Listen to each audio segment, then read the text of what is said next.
episode of the Maniaco Podcast, and I got PJ Braun here with me, former president, Blackstone Labs, bodybuilding legend, freedom lover, an all-around solid dude, man. No, I'm honored that you're here with us, and I'm excited for this. I got a lot of really good questions, and I just wanted to start it off, man. I saw your YouTube vid. I wanted to congrats you and your missus on the pregnancy, man. Thank you so much. It's amazing. Right. Yeah. So I hope you're flying, man. No, man, it's funny because I've been lying because she didn't want me to say anything until we hit the 12-week update, right? So in my Q&As in the morning, everybody's like, oh, everybody's an expert. You got to come off the test and you got to do this and you got to do that and DMing me what to do. And I'm like, listen, I've been doing this for a long time. I feel pretty confident in what I'm doing. So I've been holding it in for 5 weeks or so now. So it's probably hard to do. Yeah, it was good though. It was worth it. So how long have you been out now? How long have you been free? So I got sent to the halfway house last year in the end of October, and I was at the halfway house in Dania Beach, which was a dump. Terrible, worse than the prison that I was in. It was just all drugs and it was just a mess, that place. Yeah. So I was there till after Thanksgiving, but I got a job and I had a place to live. So they sent me to home confinement, and I was on home confinement until June. And so it started probation in June. Yeah. Well, wait, you're saying there were drugs in the halfway house? It sounds like crazy. It sounds like a place Ari might have brought some stuff into back in the day. It was crazy. I couldn't believe it. Yeah. Oh yeah, man. I've been to 20 rehabs myself and halfway houses, and I've been to a couple state prisons in California, and I'm 10 and a half years sober. And so I know all about what you're talking about. You were kicked out of some of the halfway houses. Unfortunately, you were not kicked out of prison, though. You weren't that slick. No, I didn't, man. I did time in California. Were you in federal or state? You did federal time, mm-hmm. Yeah. A lot of people think that, from what I know, that like federal prison is like some punk, like white collar, but they run the same politics and all the same craziness as state. It's funny because whatever the public's like perspective of prison is, right? It's totally depending on where you are. It's so different than what you think. So like by the time I got to the camp, like the detention centers were terrible, right? So the federal detention center in Miami, we're locked down. It was COVID, which was terrible. So we were locked down 23 hours a day, and they let us out to shower and get a 7-minute phone call, right? But you got, 100 and whatever guys in that quad all trying to use 4 phones. So it's like a war to get to the phones, and you get on the phone and it's like, hey, babe, what can you tell me in 7 minutes? And then you go and you wait till whenever they're going to let you out the next day. The toilets were all like clogged up in there. Like I couldn't wait. What year was this? It was 22. So this was after they kind of let up. They weren't like forcing inmates to get COVID shots and stuff. Yes, bro. It's crazy, man. They were asking us constantly. And I turned down all of them until once I finally got to the camp, right? Because I was in all over the place till I got to the camp. When I got to the camp, it was like the camp is way better than all the other places because you can move around, you get a job.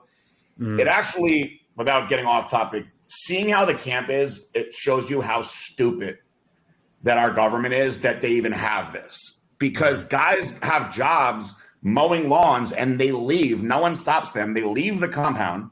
Now you got to come back or you get an escape charge. But they go and they meet people in the communities and they get drugs and cell phones and everything else in it, and nobody's even watching them. So it's like that's more of a federal thing. If they're that low of security, why not just send them to house arrest? Was how I felt. So once I got to the camp, though, the rules with COVID were so strict that you could not have visitation unless you got vaccinated. And for me, the hardest thing about prison was just being away from my fiance. And I was like, there's no way I'm going through potentially 54 months without seeing her. So I told her, I was like, look, you don't have to get vaccinated, but this is the only way I can see you. And I hadn't seen her in 9 months, so I did the Pfizer vaccine. But they really offer like more food, like all these benefits on the commissary just to get the vaccine. It's crazy. Since you brought it up, being the tough part being away from your fiance, of course, you're a bodybuilder, and I got to imagine that, the adjustment of going from bodybuilding in a free society somewhat to getting inside and changing your routine is a big adjustment. How do you deal with that? I mean, you have a lot more to worry about in those moments, of course, in the beginning than keeping your body up. But yeah. I mean, doesn't that play a role in, stressing you out? Yeah. I mean, I was under the impression that I was going to be working out the whole time in prison. So, yeah. When I got there and they're like, there's no weights, I was like, there's no weights. I was like, oh my God. So, in the detention center, the guys are so innovative, and we made weights out of garbage bags and water bags. Water bags. And we worked out with, it was funny because my cellie, I got so lucky, right? My cellie, this guy, Francisco, he was so into bodybuilding, right? Like, he got into it in prison. And the guy just worked out like a madman, like burpees like crazy. He was in good shape. So when I got there, he was like, couldn't believe that I was his cellie. So he was just asking me all these questions, and he's taking notes, and he's working out in front of me. So I'm like, kind of like fixing his form and this and that. And it was like, I didn't think I was going to work out in there. But after like the third day, I was like, all right, fuck it, I'm just going to work out with you too. And we worked out really hard in there. So, when I got to the camp, again, no weights, right? And so we made our stuff, like guys in welding smuggled us like some bars that they made in, and we would get like milk crates from the kitchen and just bring out, pillowcases and fill it up with rocks and sand and stuff outside from the sides of the yard and just make our weights like that. And so for me, I figured out that at 5 a.m., the way that the shifts change, there's no guards are going out there at 5 a.m. They open the doors so you can go out, but they're not sitting outside. So I went out at that time and I did my thing, and I had a guy that worked off base that smuggled me in resistance bands.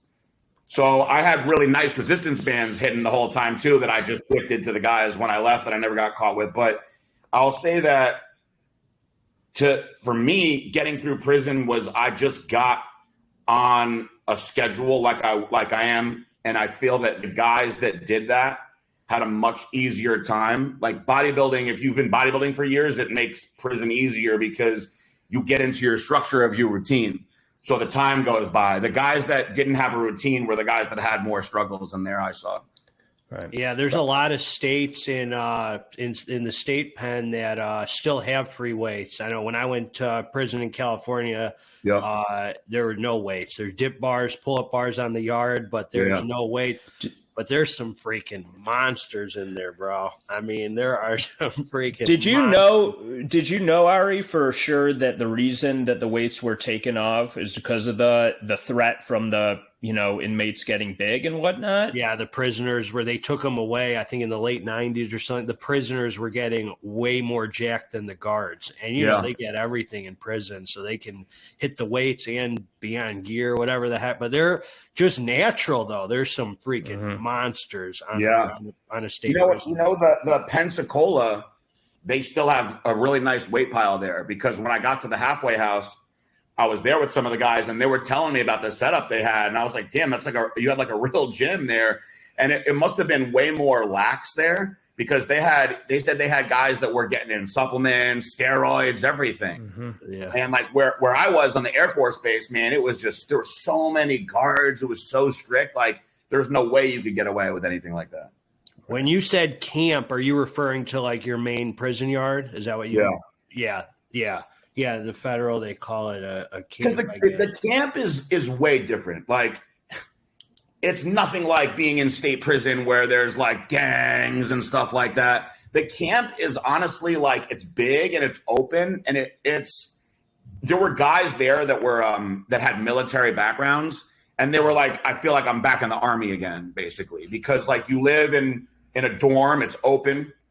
And, you have to wear the military uniform with the boots all day long. You got to be in your uniform. You got to be up next to your cube at 7 a.m. You go to programming, you go to your job. Like everything is like really, really like regimented like that. But when you're not working and doing that, you can go and play basketball, pickleball was real popular where I was. Like you have more freedom in that sense. And there's no like cars. Like as soon as you get off the bus, they separate. I'll tell you right now, all the Mexican guys, they got separated immediately. And I would, I would talk to those guys and they would say, look, that gang shit, you're not going to, we'll throw you out of here real fast. And really the guys that have worked their way down from the mediums to the lows to get to that camp, those guys all got so much time behind them that they just nobody really wants any problems either. So with the exception of all the drugs that are in there really wasn't much problem.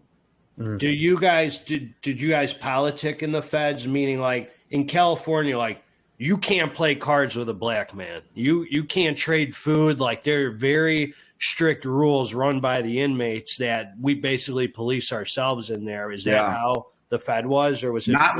So once I got to the camp, you see that there's some guys that are still stuck in that mindset, right? Like I had a guy say to me one day, like, I didn't know what it meant. I thought it was funny, but so it just so happened to be that most of the guys that worked out were black, right? Yeah. So this guy was like, yeah, Braun, you're on that black time. And I didn't know what that meant. And basically the guy was like, my buddy was like, oh, he's basically saying that you're like a wigger. And I'm like, that's so funny for anybody that knows me to think that, These are just the guys that work out. And you know what it's like? It's like the groups of people, right, that do the same shit, that just becomes the way, like the car, as they call it, is, right? So you just associate with those people. But, I had people say like, oh, you wouldn't be able to do that at the medium. You wouldn't be able to do that at the higher ups. And I'm like, whatever, man, we're not at the higher ups. So when I got into the RDAP program, they force that shit, which is crazy. So they purposely will take a black guy and like a redneck and put them in the same cube together. They mix it up. They will not let you, segregate yourselves. And it caused a lot of drama. But that whole program is basically about accountability and being able to handle yourself through these situations. So if you can make it through that program, you're supposed to be able to make it in the world. Like the recidivism rate for like RDAP completion is much lower than like everything else. Yeah, they offer like furlough programs. It's like a furlough kind of program. Yeah. Yeah. Yeah. So when you got out, man, one thing I was thinking about is kind of funny. How long did the novelty last, of being out of prison? Man, it goes quick, huh? Yeah, I'll tell you this, because you've done it, the getting out of prison is the most exhilarating feeling in the world. Like that last day there, the last 10 o'clock count, like I was like, I'm never going to have to do this shit ever again.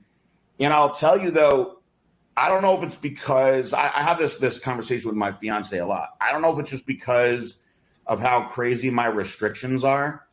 I'm so nervous about violating over something stupid and going back, especially because my probation officer is like, your judge is a dick. Like he'll send you back for anything. So I still feel like, I don't know what the right word is. I guess you could call it PTSD, but I don't know if it's PTSD, but I'm not as, I don't know if it's confidence. Like I just don't go through society the same way I used to. And I talked about this on another podcast. Like they shook you up a little bit. Yeah. Like I admit, like I used to, like I walk around, I had an attitude of like, I know I'm the shit. And now I'm like kind of timid, when I go out there, because I really saw how much they can mess with you. I had a lifetime clean record, so like, you see what they can do to you. And then when I was in there, man, when I was in Alabama, it's probably maximum 20% white, right? So everybody that I'm dealing with is treating me like I'm this white boy asshole. My case manager was like, Braun's entitled, this and that. I'm like, aren't you supposed to be on my side?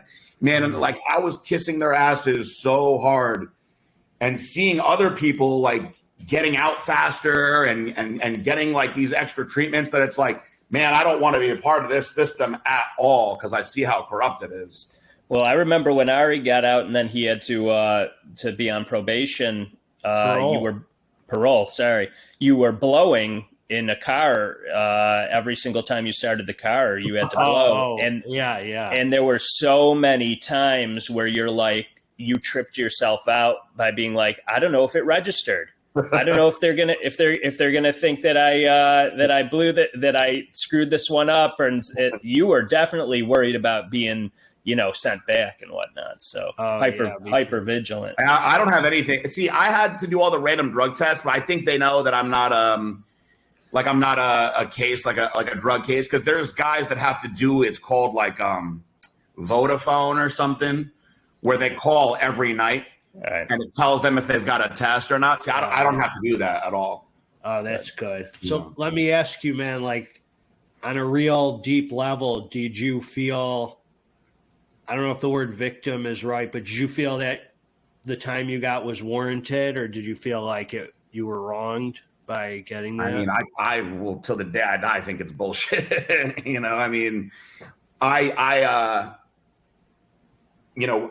you could say that we were my company, as far as companies that were selling pro hormones, was one of the biggest ones, and so maybe that, was why. But, if you ask me what kind of message they were trying to send, I mean, I got out of prison and people are blatantly doing illegal shit all over the internet, way, way more illegal than anything that I did. Mm-hmm. I sold a product that was not illegal. Yeah, it was the FDA's position was that it should have been illegal, but it was not even banned. I'm watching kids on Instagram posting about research chem sites that are selling clenbuterol and peptides and all kinds of stuff. That's blatantly illegal. The FDA just doesn't choose to go after those people. So with that kind of mentality, I'm curious, you going into the legalities of things when you did, mm-hmm. I don't know what your lawyers were telling you, but did you have an idea like, hey, I'm going to be all right? Were you being told? Okay. So it was really caught by surprise when you got your sentence. So what happened was, first of all, my partner, Jared Wheat, he has beaten the government before. So he's lost and he's won. So he's done jail time also. And he's the OG when it comes to this stuff. He runs high tech, right? Yeah. He's got quite a reputation. Oh yeah. So Jared has been fighting the government since the 90s. So he has, without exaggeration, the best FDA attorneys that money can buy. So he had a dream team for us. So each one of the individuals in this case had our own personal lawyer, and then Blackstone had the company lawyer who was a powerhouse. And these guys are geniuses. So they were like, you guys have such a strong case because it's just a conspiracy charge. It was a conspiracy to defraud the government by putting out an illegal product. But right away, our first hearing in court, we smoked them, right? They were like, here's a list of the stuff that you guys banned. Here's a list of Schedule I drugs, Schedule II drugs, all the way through. Here's what you're accusing them of selling. It's not on any of these lists. And so they were like, Your Honor, this should be thrown out right now. They haven't even done the proper research. They don't even have the right chemical names. And the judge was like, listen, there's been a lot of time and effort put into this. You guys can tell it to the jury. So if we stayed together and didn't, wind up going against each other, I believe that we would have won in court, because there was one guy, James Bacuzzi, right? He was my sales rep. He held on to the end, right? So you had one guy that rolled right away. Then you had another guy that rolled shortly after that. And then Aaron and I hung on. And, people were like, man, I'm surprised that Aaron has hung on it this long. And I'm like, look, we have a strong case. It wasn't until when he finally went and worked out his deal, that was when the attorneys were like, this just ruined everything, because now there's a majority group that's taking the position that you guys knew you were violating this law. And I was like, I still didn't want. I was like, I don't care. I'm fighting it. They're like, they're going to be so much harder on you now. So James, he still wouldn't back down. He goes, I don't care. I was just selling it. You guys were telling me to sell it. I was just doing my job. And I really don't think he should have been involved in it at all. He really was just a sales rep selling 30 other products for us, So when he went, he beat every single, there was like 11 charges. He beat every single charge except for the one that those guys pled on and testified on. Wow. Yeah. Well, to me, we would have went in and beat all those charges too, I've always really liked Blackstone Labs as a supplement reviewer. My thoughts on Blackstone are that you guys like the pre-workout I reviewed, the dust stacks, freaking love it. I saw the arson review. That was good. Arson, freaking loved it. Anesthetized, it's like one of my top sleep hitters. Yeah. But a lot of your products, I don't have a clue what they do. They're above because I've been on testosterone for years. But I've never messed with I know you guys got a lot of kind of muscle building supps and stuff, and I'm just not educated. I just don't know too much about all that. I mean, look, the product that I went to prison for, Super DMZ, was amazing pro hormone. It was really, really strong. So, back then when they put out, 2014, they put out the Designer Hormone Act. And basically what they were saying is these are basically analogs of steroids, right? So they're suppressive, right? Yeah. Oh, yeah. Yeah. So they're like, these things need to be banned. And they banned a lot of, potent stuff.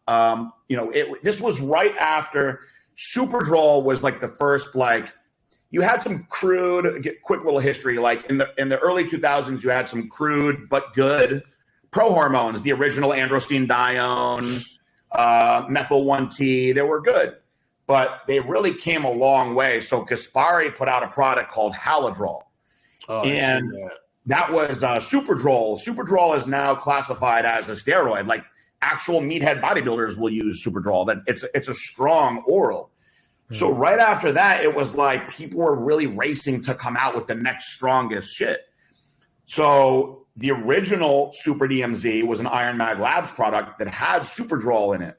So when that was done, we actually spoke to two different people that we spoke to. Patrick Arnold was one and another chemist. And, without bringing him into it, he was like, listen, you guys should sell methylstenbolone. It's amazing.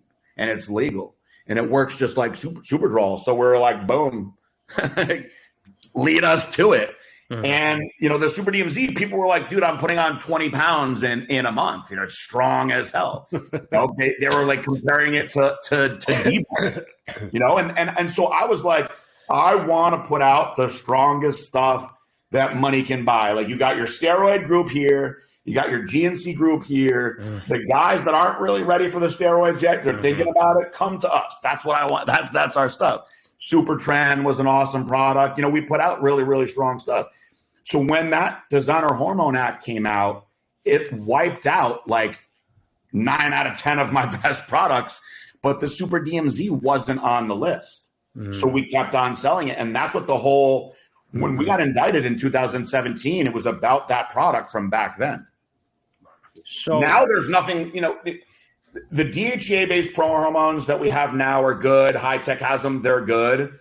But they're nothing like those older products. Those older products were more similar to oral steroids, but nobody on steroids. This is what I was trying to explain to people when I got out of prison. Because they were like, you were selling steroids? I'm like, no. Nobody that's taken steroids has ever went to their steroid doctor or dealer and said, yo, I want some of that Super DMZ that Blackstone was selling. I want some of that methylstenbolone. You can say that it's an analog of certain hormones, yes. Right. But it's not a steroid. It's misclassified as a steroid. So, that just makes them have a sexy case. It's like a step below, sort of. It's a certain step below, yeah, I got you. Right. So I have a question. So, because I always wondered this, because I've been on testosterone for over 8 years now. I just do 150 milligrams a week because I actually get treated for low T. What was it like just going off cold turkey when you went to the pen? Terrible. It was, I've been on testosterone for friggin' 20 years. So I did My first show when I was 22, natural, right? Dieted my ass off down 189 pounds, which at 5'11" is kind of skinny, but I was ripped, you know, and I was ready to go. Like I was like, I'm ready to make this a career. So when I retired young. I retired, had a lot of bad injuries, and I wanted to start Blackstone. So I came completely off, had very, very low testosterone. I was like, this sucks. My friends were like, why are you doing this? I was like, I don't know. I just want to see. We did this video series called Project Small back in the day. And everybody was so interested in it. We were documenting basically bodybuilders just going back to being natural. And man, I made it like 3 months and I was like, this is terrible. So I didn't bounce back. You never bounced back. I still looked pretty good. Like people were like, you look great. I went from like 260 to like 230-ish. And I was lean, you know, and I looked good, but I just felt tired and sluggish all the time. So I got back on the HRT. So going to prison, I had notes from my doctors, good doctors saying, listen, he's going to have major issues coming off. He's been on his whole life. And they didn't give a shit. They were like, you can't be on this. I brought it with me. If you ever hear Guy Cisternino tells the story, he's funny. They told me to bring all my stuff with me in case they remand me that day, which they did. So I had like my testosterone Cypionate and my other medicines in my pocket. They took the stuff out of my pockets. They're like, you can't have this. They gave it to my attorney. They handcuffed me and they took me out. So, you know, it's pretty bad in there. And my blood work was terrible when I got out. You thought you were just going to be like a gorilla on the yard, huh? And I was like, you know what? I'm going to be back in my bodybuilding roots, just training all day. Yeah, right. How much weight did you lose when you got out? I actually went through a weird phase. So being in quarantine for the COVID quarantine was so dumb. I was in quarantine for the first time 38 days. It's supposed to be 10 days, right? I swear they just forget about certain people in there. Like I would bang on the thing and guys would come by and be like, dude, I've been here for a month. Jesus. What's your name? Braun, please look me up, man, please. And then, you know, they come and swipe your nose. That's how you know, all right, I'm finally getting out of here. But I got out, right? They put me in general population and I swabbed and I actually had COVID. So I had to go to the SHU for 2 weeks, right? Which terrible. They don't even, if you actually were sick bad with COVID, the SHU is not where you want to be because they just leave you there. Nobody even came up there. I couldn't even, all I got every now and then was they'd come with a tray of food.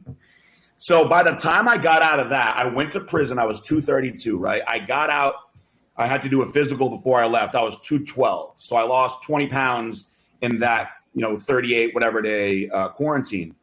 So when I got to the camp, I got on the scale at 228. So I put some weight back on sitting around at the Atlanta penitentiary, right? Mm-hmm. So I got so fat and I had this strategy and it backfired. But so guys were getting sent home on CARES Act. I don't know if you're familiar with that, right? So in the federal prison, they have, if you're a nonviolent offender, CARES Act, if you are at a health risk, they would send you home to finish your time on home confinement, right? And so diabetes was number one, but number two was high blood pressure. So, and guys were getting sent home. So I was like eating like crazy. I was eating like the ramen noodles with like all the 1,000 milligrams of sodium. And I went in and they were like, you have high blood pressure. We're going to put you on a monitor. So I just kept on eating, right? And so they monitored me for 6 weeks and I kept testing high. So they put me on blood pressure medication. So as soon as that happened, I went and I filed for CARES Act. I was like, I have high blood pressure. I'm freaking morbidly obese compared, on your BMI scale. Right. I got, no violence on my record.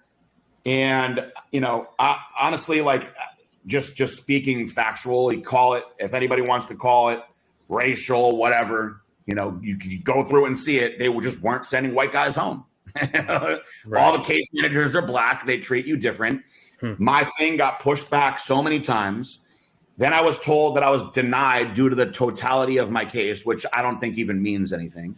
Yeah. So, that whole process, I really was, strategically, I'm always planning shit, trying to get myself out of there. So by the time I was done with all that, I went for my last high blood pressure check-in, and I wasn't even taking the medicine because I was like, the medicine was actually messing me up when I took it. So I've never been on blood pressure medication before. So I had my boots and my clothes and stuff on, man. I got on the scale I was 280 pounds.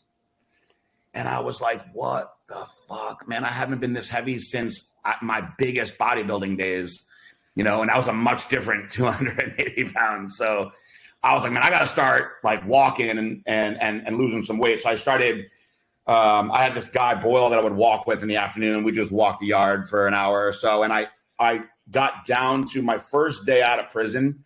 I was 263. So I was still pretty fat. You were probably holding a lot of water for. As soon as I changed my food. Hey, I'll tell you this, man. I can relate. You were talking about two things. The shoe. Every time I used to come in LA County jail off the streets, I would be strung out on heroin and crystal meth, and I'd have open wounds from shooting up, and they would throw me in a cell like a dog just to detox, and that was. And they don't give a junk. They don't give you medication. They'll give you a Benadryl and some aspirin or something. They'll throw you in. They don't care at all. No. And I got fat as heck too, man, in jail. They fed us nothing but all those ramen noodle spreads we would make from the store. And everything the last time I went was all soy-based. Oh, yeah. I think it screwed my hormones up, man. Yeah. Like, I got big as heck, a big gut, and I found out my T was like under 200. And because you're ripped now. You look good. I would never have thought you would have been fat like that. Like, it was weird for me because I was in good shape for a year, and I think they give you what is supposed to be meat, but I've never had meat that consistency before, So I think it is soy-based. Hey, I'm curious, did you smoke K2 when you were in prison? I've never – no. In rehab once I smoked spice, but I've never had K2. Man, in prison I used to smoke weed all day. Oh, these guys smoke K2 like crazy, and there's no test for it. So these guys would be like zombies, and they'd bring them down and they'd test them and they just send them right back because, they're not testing. But like sometimes these guys would trip out bad. And it was scary. Like I had this guy. I actually really loved this guy. Like I wanted to help him so bad. The guy was like 60 years old and he was in there for crystal meth, just like, like lifetime addict, but he was actually a good dude. And I was, he was in the program to get a year off and go home. And it's like, you just want to see these guys make it. But he couldn't stop smoking the K2. And he had a bad trip and he fell out of his bed and he was kind of tweaking out on the floor. So at that point, everybody's watching him, So I was like, guys in the RDAP program, they tell, they're encouraged to tell. So I see this guy, right? And I'm like, we called him Wolfie. I'm like, Wolfie, man, what the fuck is wrong with you? And he's like, I'm fine, bro. And I'm like, you're laying on the floor. Get up. And, you don't want to be seen helping somebody like that, which is crazy. You attract attention. Yeah. You know what I'm saying? So I'm sitting by his cube and I'm like, yo, man, get off the floor. So I go in there and he's dead weight and I'm bear hugging him. I'm just trying to put him in his bed, right? So I'm picking him up and he starts thrashing around like crazy, right? So now I'm holding his legs hard like this, trying to just roll him into the bed. And he grabs me by the side of my face and he goes, "You're my son." And I go, "Come on, man, I'm trying to get you in here. You're going to get thrown out." And so I get him in and I get him into the bed and he's good, right? And then he doesn't stand up for the 10 o'clock count. And so it causes a huge big deal. The guards hate that shit. So they take him out and they bring him down and they test him. There's no test for it. So they bring him back up. As soon as he got back up, he was smoking in his room again. I'm like, bro, what's wrong with you, dude? And, you know, he got thrown out of the program, which was a shame. He's an addict, man. Yeah, man. He can't help himself. As soon as he got back, I was like, you got to be kidding me. They take like batteries. They take the batteries apart and they find wires. Yeah. And they get it to light and they smoke like, you know, in the corner of the room. It was crazy. But I never even heard of K2 before. Yeah. When we used to be in rehab, I used to bring in GHB because there was no test for that. And so I'll tell you, it wasn't for bodybuilding purposes. It was long before I ever picked up bodybuilding, but I used to really like it, and it was just one of those things you could bring in, and you couldn't get caught for. You know, in my bodybuilding days, I loved the GHB. Did you? Yeah, I had it was before my time. Yeah. Yeah, when I was I moved out to, so I left Connecticut. I'm from Connecticut. I left Connecticut when I was 30 because I was like, I just want to make like a strong push. I'm 30 years old. If I don't make it now, I'm gonna go and start a business. So I moved out to LA, and I was going to Venice, and I had a guy out there that was a gay bodybuilder, and they had all the GHB. So I was able to get it from a gay guy. Yeah. In LA, in Santa Monica. Yeah. Mm-hmm. I mean, I had it down precise, like the way that I would do it is I would measure it with a syringe. I'd measure out 2 cc's, take it at night, man, sleep like a baby, wake up feeling amazing. You wake up, veins everywhere. So is that the point of it for bodybuilders was to help with recovery? Because once you get into that deep REM sleep, your body pulses out more growth hormone. It was used, you know, and abused, but it was used really as a recovery agent for producing more growth hormone like that. So is there any truth? People have told me that Phenibut converts somehow to it. Is a similar property? Similar in the method, the way it works. Yeah, it's nowhere near as potent, obviously, but it does pass the blood-brain barrier and work in a similar mechanism. Yes, that's why if you notice on the anesthetized, there's a very large dose of the Phenibut in there. So about 1,800 milligrams. Yeah. Right? So if you look at most companies that sell like Phenibut products, they'll be either 250 or 500 milligrams, which is good for like a calming relaxation effect, but not until you get over a gram, close to 2 grams, where you get that intense, more like GHB type of effect.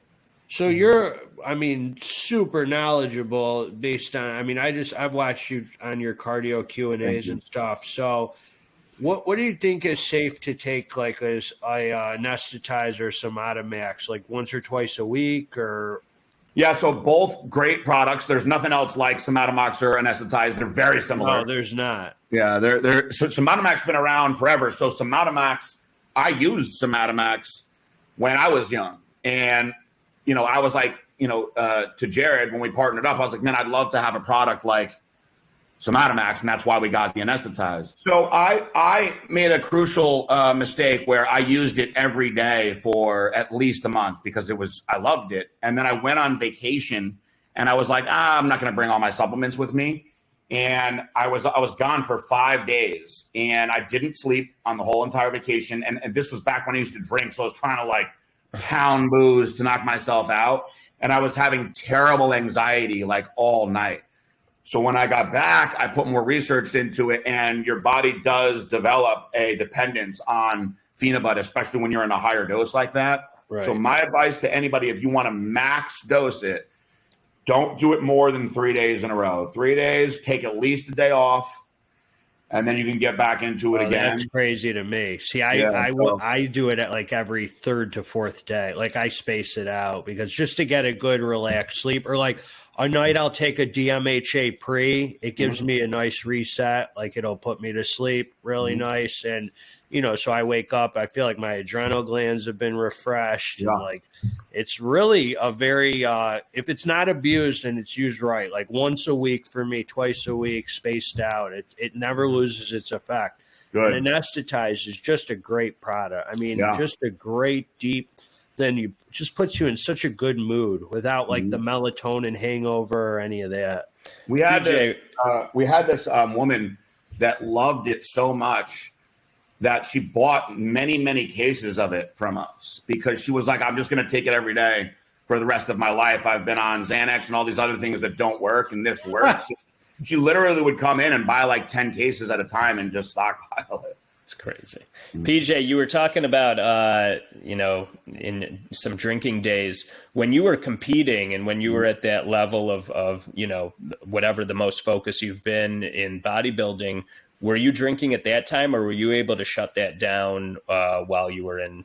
Pretty shut down. Like when I in my 20s, I took a period of about 2 years off to just completely put size on. Mm-hmm. And during that time period, I drank a little bit, but when I was in like prep training for shows, if I was training for a show for 20 weeks, I didn't even have a sip of alcohol. And probably in that 10-year period, I only had alcohol like a small handful of times. It wasn't until I retired that I started drinking a lot more. Was there a particular person, coach, whatever, that was advising you during all that time? Or was it multiple people? You had a team or? So my first show I ever did, I did mostly on my own. I had a guy that was like a mentor to me named Rene Abreu, genius guy. Mm-hmm. And he was a senior at UConn when I was first starting. And I'd never seen anybody like him before. And so after that, this guy named John Oriegan came up to me.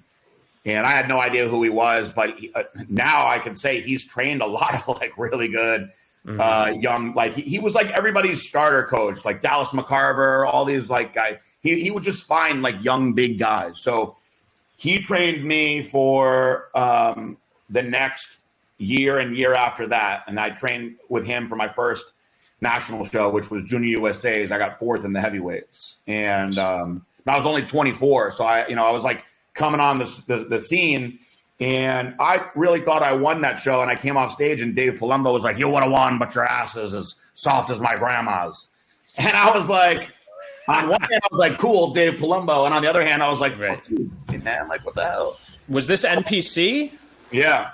Okay. This is NPC. And did you ended up moving forward to be IFBB? No, I never made it to the IFBB. So okay. I started working with Dave. Dave was great. Palumbo was great to me. Yeah. And he made me the face of his company, Species. I was with Species for 6 years. I got to travel all over the place because back then there was no social media, so bodybuilders were in demand everywhere. So yeah. I got to go all around the country. I got to leave the country just to go and guest pose and stuff. That's it. So when I was 30, right, I was getting so fed up with. I'd go to nationals and I'd get like 9th, right. And I'm like, dude, I'm putting so much into this. Like, I'm not even getting in the top 5. So I basically was like, I'm doing one more show. If I don't win it all, I'm going to just retire and start a company. I didn't know I was going to call it Blackstone. So I did USA's in 2012. And I took the most gear that I ever took for a show. I wound up literally rupturing my liver 3 weeks out from the show. I was in the hospital. And I still did the show, and I was the worst I ever placed, 12th. I was so mad. And I was like, 6 weeks later, I started Blackstone Labs. Nice. Wow. I'm curious, I competed a bit in NPC physique, and it was so common for me to hear some of the competitors talking and knowing that like some of the judges were coaches for these guys. Yeah. And so when you were, and I'm not trying to blame anything, it is what it is. That's how the world runs. But did you recognize the bodybuilding world, the competitive world being very political? Yeah. Yeah. Okay. For sure. And, that was one of the things that actually made me stop sponsoring so many shows. Because I used to put, without exaggeration, this is a factual number, I used to put well over $100,000 a year into sponsoring NPC and IFBB bodybuilding shows. In fact, one year it was over $200,000, right? And I would have athletes, right, that I was coaching that were damn good in bikini. And bikini to me is all these girls are hot. In every show, there's 5 to 8 girls that could win and nobody would bat an eye. Right. So to me, I'm like, listen, I just gave you $25,000 to help you put on this show. why did my girl get second place? Why couldn't you just give her the win so she can go to the Olympia like everybody wins? And it actually caused like some issues because they were like, so are you saying that we should make the placings by who gives us the most money? And I'm like, I mean, isn't that how you guys are doing it anyway? Right. Yeah. Yep. And so after that, I was like, you know what? It happened to me so many times. Men's physique too. Men's physique is totally different than bodybuilding, right? Yeah. It's so much more subjective. So I had guys that were peeled. I coached this kid. We'll just call him Chris. He was shredded. Put him in the show, right?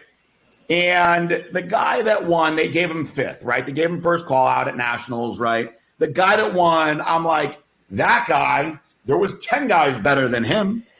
It always confused me, man. With my brother competing, it was a weird thing. It was very discouraging. I stopped. I'm like, you know what? I'm not dealing with this anymore. I'll just take some photos when I rip up and just have a good time with it because the competitive world just wasn't for me. And I knew that I wasn't going to go into like trying to be a pro or anything like that. It seems like physique is it's like a pretty boy contest more than it is like somebody with, who's got the best muscle in the game. I will say the most fair one is bodybuilding because open bodybuilding, you just got to be bigger and more ripped than everybody else, Right. They can't deny you in a lot of in the bikini to me are some of them are just ridiculous to judge. Yeah. So how dialed in are you now? Are you like all in right now with it's funny because I have such my mindset is so much like it was when I was in my early 20s that I have such a desire to like run a big cycle, but there's really no point for me to like, I'm doing good. See, I do a little more. You're only doing 150 mg. So my script allows me to do 300 milligrams a week. So I do 100 milligrams every other day. And I can tell you that 150 to 300 is a considerable difference. So like on my blood work, my total test is around 1,500, but my free test is like 500. My free test is crazy high. So because I'm training so hard and I can't do all these other things that I want to do. So bodybuilding is like the main thing I got right now. I'm kind of like driven to like see if I could get jacked again. But it's like, why? Like I'm 43 years old. I could get shredded and be, 220 and look great. Why try to be, 250, 260 freaky at this point if I'm not going to compete, So are you just enjoying the training and stuff? Yeah, man, I love training so much. You're just doing it. Are you doing any kind of regimen or split? So, I mean, if you were to give it a name, it's I do one body part a day, but it's if you were going to call it anything, it's progressive overload. I do a lot of volume. I start out, I warm up whatever body part I'm doing and get my warm up sets in. And my first set, I might do 20 reps, increase the weight, and I'm failing 15 to 20. If I can't hit 8, I back down. But I go to failure on the set. So I love volume. I just love training. So I don't the same way. I mean, when guys are like, I only do 2 sets for this, I'm like, no. Why? Dude, we hit like 36 sets. Yeah, man, that's the best. We do I do like 32 sets for chest. Like I burn it down, and I do one body part a week, just like that, and 5 cardio sessions. Yeah. With the testosterone that you're on, are there certain supplements that you'll take to help with liver health or things like that?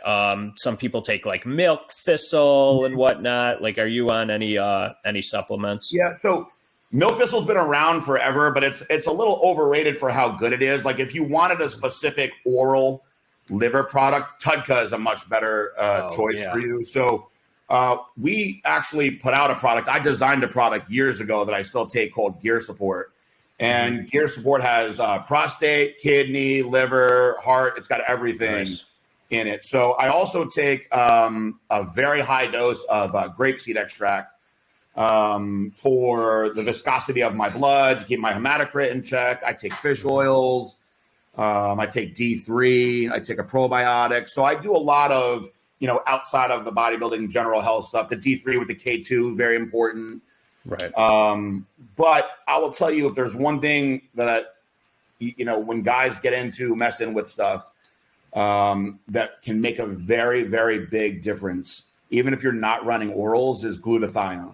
And whether you do it through an IV or if your doctor will let you do injections, man, the glutathione is the most potent antioxidant that you can get. And it originally was used for people who have gotten like Tylenol poisoning and liver failure. They do it to detoxify your liver.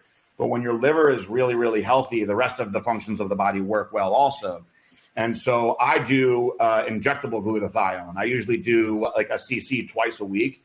And it's crazy when you look at your lipid profile, like my liver enzymes are low when I do it. Everything looks great. And, that's one thing that I tell people, it can be very, very, very beneficial for you.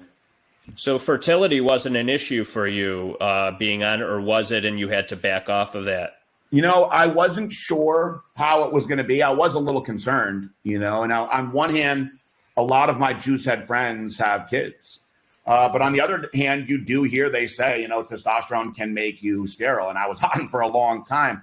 Now, it might have been a blessing that I was off for 2 years, so that could have been the best thing for me. But, when I got home, I told the doctor, I was like, hey, I want to have kids. I want to get on some HCG. And I started doing 250 IUs of HCG on Mondays and Fridays. And as I was going along, I was like, you know what? I really want to make sure I do this. I'm going to get on some enclomiphene. And I went on, I started that in about February, 25 milligrams every other day. And really, man, we started monitoring her ovulation. I got an at-home test to see how mobile my sperm were, because that's the most important. So guys are worried about like blowing these huge loads and having like sperm count, but it's really how mobile they are. So you can go on Amazon, spend $80 and you can, test yours. And mine came up 10% above average. So nothing to brag about as far as, if you were in school, but I was like, okay, I'm good enough, man. So right. We started monitoring her ovulation, and it only took like 4 months. Nice. Beautiful, man. That's awesome. I get accused a lot, man. I've never taken anything but tests, but being on YouTube, I get accused of taking all sorts of stuff. Of course. Constantly. And I'll be, and I'm transparent with them. I'm like, no, I'm on testosterone. Oh, you're on more than that. You're on more than that. You're lying. You cannot please people, dude. No. Well, how old are you? I'm 38. Yeah. So, it's like, as you get older, you're going to see, I noticed this. I mean, I'm still a little bit too fat to showcase it right now. But as you get older, your muscle starts looking harder and harder. And that's when people accuse you of the steroids more and more. Even if you're like, there's been times where I know for a fact guys are only on like regular HRT, and people are like, oh, how much shit is he on? And I'm like, man, he's been training for 40 years. You know what I mean? That's what freaking losers say who do nothing. Yeah.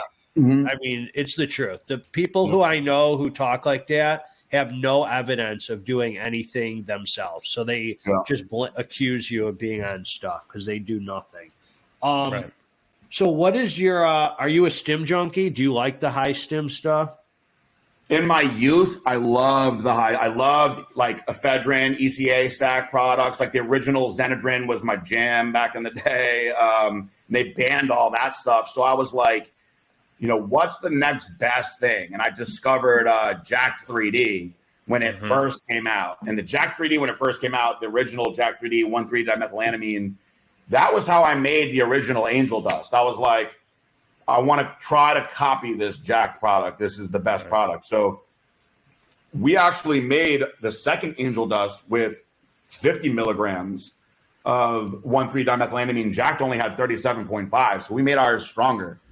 And once they banned that, man, it's hard to find stims that hit like that. I like Dust X. I think it's a very good stim product, but it doesn't give me like anxiety. Like certain products, if they go too high in certain ingredients, if anything, I'll feel my heart racing, but not the focus aspect of it where I feel like we did a really good job. It's interesting because arson actually gives me anxiety. I don't like arson. It's too much for me for some reason. Probably the alpha yo. It's weird. Strong alpha yo himbine. Yeah, it's weird. It just I can't do it. But Dust X, I do Dust X 4 days a week. Wow. The only day I don't do it is on arm day. I just do the reloaded on arm day. So gotcha. So no, I don't do any other stims though. Have you got, does High Tech manufacture Blackstone? Literally everything we make. Yep. And has it always been that way? No. So unfortunately, if it was always that way, I wouldn't have probably went to prison. So I see. When Jared first bought into the company, he actually said, I want you to get away from those pro hormones because they're going to wind up getting you in trouble legally. And we were like, you know what? He's a brilliant guy. He's been doing this for a long time. Let's just listen to him. And the crazy thing is we got raided by the FDA 2 months later. High Tech, I notice, has like their own sourcing of 2-amino that kind of no one else. It's its own vibe. You know, like I use a ton of 2-amino product, and everything manufactured by High Tech has like a certain vibe to it. Yeah. It's like a certain sourcing. And is High Tech is that who I got like the Laxogen in? Is that High Tech? No. Oh, okay. No. Gotcha. The what's it called? Are you familiar with like Dark Labs? I've heard of them. I haven't tried any of their stuff. Yeah, so like I did a collab pre with them, and like they have 2-amino, and there's a lot of manufacturers and companies have moved away from it, as you know. And from what I know about Jared, and you would know better than me, you can correct me if they got some kind of hold where they're allowed to use it still with the lawsuit. So, you know, it's interesting, but Jared, the FDA is in there all the time because they're just wanting him to mess up. You know what I mean? In fact, what he's going to trial for now that he's been under indictment for 7 years for is friggin' red yeast rice. You know what I mean? Which is crazy.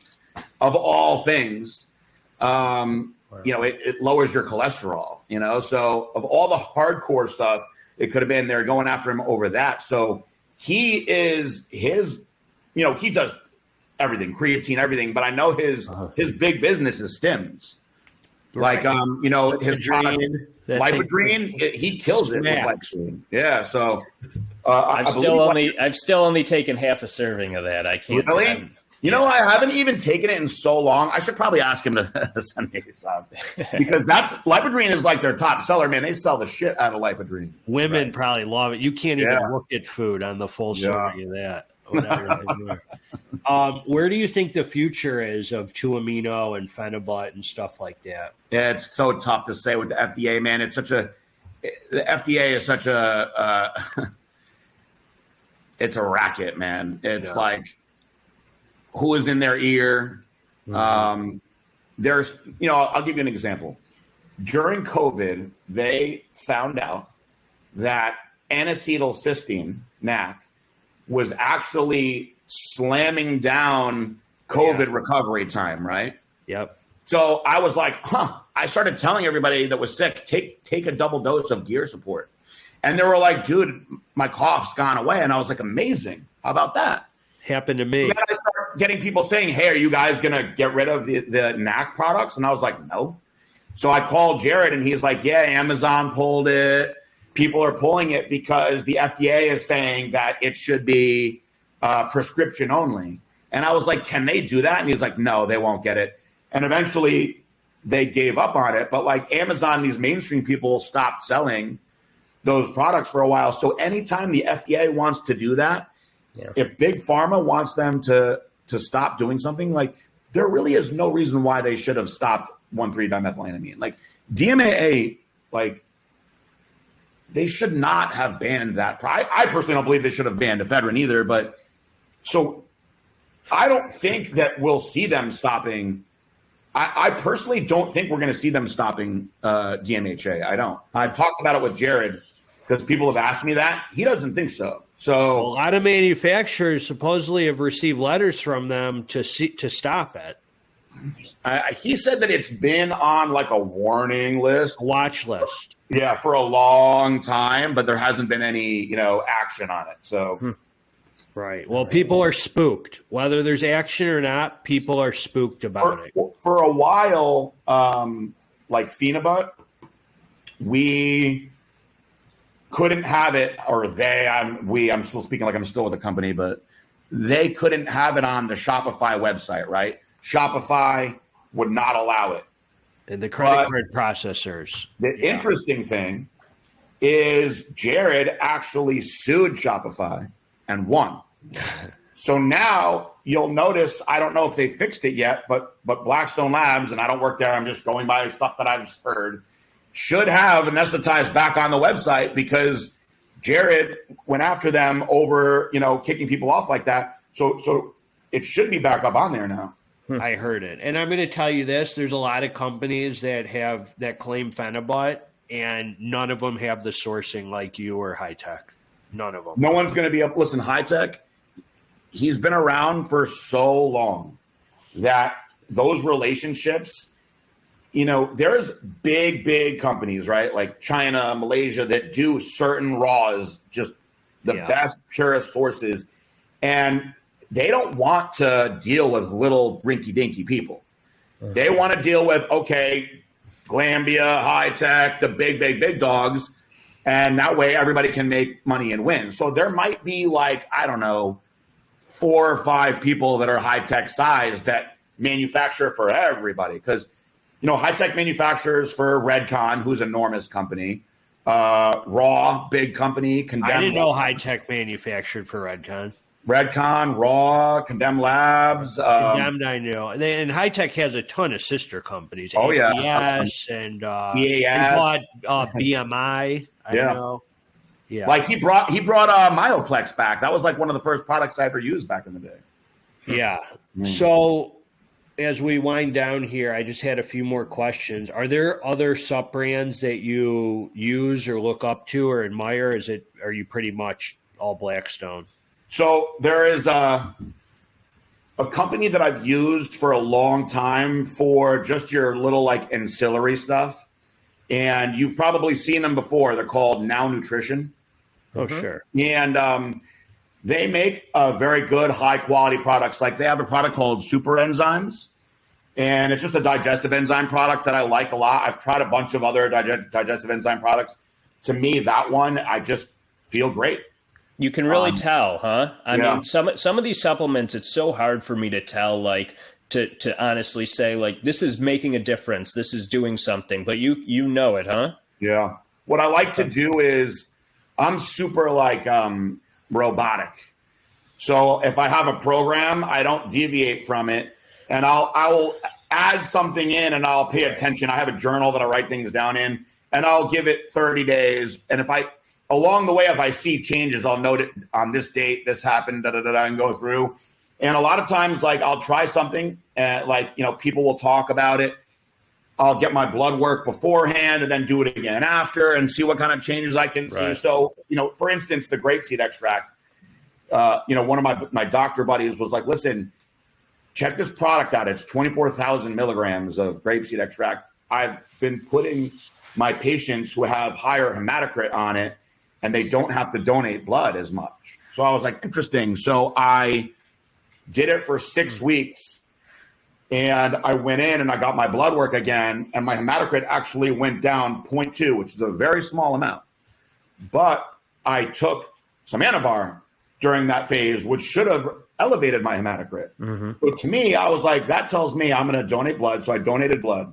I should, in theory, stay at a relatively low hematocrit for a long time now and not have to donate blood as often. So I was very, very intrigued by that, because he was saying that he's had a lot of patients have success with that, because you don't want to be donating blood all the time unless you really have to. But I do think people make the mistake of taking too many supplements. So when you're taking a smorgasbord of stuff, you really don't, especially in the sports categories, how can you know what's really working if you're taking most of the time? I agree. I think a lot of people forget that a supplement is meant to supplement something you're lacking, and they put everything into supplements and forget about the training and the eating and the basics. Yeah. And I mean, people in my world, my channel has a lot of like high stim people. That's like kind of my niche thing, reviewing, and I'm trying to get out of that and get into more, nutrition, but their whole reliance is on pre-workouts, and they forget about like proper rest and training. And it's all just about pre-work. I don't even think half of them work out when they take them. I think they and really, when you look at importance, the pre-workout, even though like we love them, in the list of importance, it's not even in the top 10, 15 things that you should or could be taking. Right. Right. A lot of my training's been stim free. What are your thoughts on Redcon's formulas and products? So, when Aaron and I used to be best friends. So when we got to that point, the kind of the bump in the road was he wanted to be the biggest company in the world. And in order to do that, you've got to design your products where the margins work for everybody, right? Yeah. So we were having a hard time with GNC, for instance, because they were like, we need your pre-workout to be $6. And I'm like, it cost me $9. Right. How can I give it to you for $6? Right. And they were like, Aaron was like, you're designing the products too strong. But to me, like, that was what I wanted to be. I wanted to be the strong, the strong product guy. So if you want to be a big GNC brand, you have to really water down your products. Yeah. That's just the way it is. You could put a healthy dose of caffeine in there, which doesn't cost anything. Like if you look at the popular C4s, they're like 400 milligrams of caffeine and flavoring. You can make that cheap. Yep. So it's a matter of, do you want to try to be the biggest and, hopefully hit a big payday, sell and go right off into the sunset? Or do you want to try to have longevity, putting out consistent, good, strong products? See, I think high tech has probably done the best at putting out strong products and stayed in the middle. I mean, they're a big company. They've been around for a long time. Right. After them, I think we're number 2, so, I mean, Blackstone might not be as big as it was when I went to prison, but I mean, you still see them everywhere. They're just not as popular now. I've reviewed a lot of Redcon 1 products, and I've been disappointed in a lot of their reformulations because they're made for the masses, and I get there's a market for that. They'll throw you a whole wardrobe, if you get them. But like they had a Big Noise, which was a really great non-stim pump nootropic, and I don't know, put like theanine in it and like just did some weird stuff. So. And some of their stuff is great. Their proteins taste amazing and stuff like that. So I try and give completely fair shakes to each individual. What are your thoughts? Do you think the supplement industry is going in a good direction? And do you see any trends? Are you happy with where it's going, or is it? It's very saturated now. There are so many companies that I've never heard of that popped up while I was gone. I think that what I see now is social media has such a powerful influence on supplements that it's a little bit scary because a lot of influencers put out just incorrect or bad information. And if they've got a big enough following, I mean, it's great for whatever brand they can be with because they can blow somebody up. But I mean, I saw somebody put out something that was saying that you shouldn't take creatine monohydrate because it's bad for you and causes like kidney issues, and you should only use like buffered creatine, which is bullshit. They've been saying that for so many years. There's never been any study ever that says that. No, not on the contrary. It's good for mental function, everything. I mean, but the girl had like a few million followers. You know what I mean? So a lot of bad info. And the other thing is, like you said, anyone with 5 or 10 grand can start up start one pre-workout and call themselves a brand, and then you never hear from them again. So it's like, it's so many fly-by-night companies, but they're really just one product, Right. And I don't know. I think there's some companies doing really good branding. I don't know if you've heard of like Panda Supplement, Panda Supps, Huge Supp. Like some of these have really good branding, really good formulas, really just a solid line. And some of them just have trash formulas, and you're like, who's putting these together? If you look at the power of influencers now, right? Like if you look at Raw Revive, they put out they're clean products, definitely very basic, clean products, but they've got, arguably the most powerful person in the game right now with Chris Bumstead. People love him. So that's the, I've talked to other stores that are like, he's probably like 75 to 80% responsible for the sales of the product because people just love him. So you look at that power in the wrong hands. He could go somewhere else and influence people to do all kinds of other stuff. You know what I mean? A lot of fanboys. Yeah, a lot of fanboys. And, I think there's a big trend in a lot of like health and wellness supplements right now and hydration. And a lot of those, I'm seeing a lot of those glycerol, liquid glycerol supplements are big right now. And I don't know. I don't think anything crazy innovative is happening. I mean, I still use, they came out with a better formula with the advanced care, but I use Pedialyte. You know what I mean? It's been around for 30 years. The Pedialyte advanced care is great. You kind of come off as like a real old school kind of dude to me. Yeah. You keep that. I like that though. That's good, man. Stick to the basics. So is there, just knowing what we talked about and stuff, is there, anyone you would recommend that we would do this with? Anybody in the industry that you think would be good? As far as a podcast and stuff with us? Anybody? Somebody who might have some interesting info for us or could be an interesting interview. Definitely. You want to get other bodybuilders on, like guys that are like in the game right now? Yeah, sure. Yeah. I would reach out to if you want to laugh and have a good time, Guy Cisternino, Quadro. He's I've been friends with him since we were teenagers, and he's a funny guy to have on. He's really raw also.